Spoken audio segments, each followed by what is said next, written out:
Hello, એ કાકા ઉપર એક મિનિટ. અરે ભાઈ કરું છું યાર તને ફોન, યાર શાંતિ રાખ તું. કીધું ને એકવાર શાંતિ રાખ. અરે કાકા, આ ભાજપ વાળા પાછું નવું લાયા યાર કે આપણા વિમલભાઈ ચુડાસમાએ યુનિયનના લોકોને છેતર્યા છે. અરે ભાઈ, વિમલભાઈ ચુડાસમા લોકોની મદદ માટે આગળ આવ્યા હતા ત્યારે આ સાંસદ ક્યાં ગયા હતા? ચોરવાડના યુનિયનના લોકોનો અવાજ એમના કાન સુધી સંભળાતો નતો? શું કાનમાં રૂ નાખીને બેઠા હતા કે પછી આંખે પાટા બાંધીને? અરે એ તો સમય જ બતાવશે, તું જરા શાંતિ રાખ. અરે કાકા, ચૂંટણી આવી એટલે આવી ગયા. શું વિમલભાઈ ચુડાસમાને બદનામ કરવાનું બંધ કરો હવે, બંધ. સત્તા મેળવવા કેટલી હદ સુધી જશે આ લોકો યાર?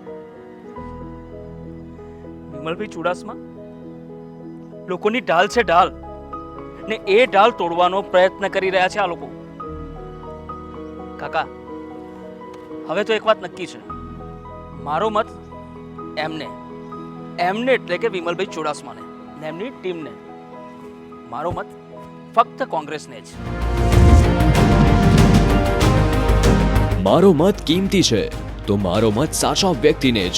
મારો મત શ્રી વિમલભાઈ ચુડાસમા અને તેમની ટીમને.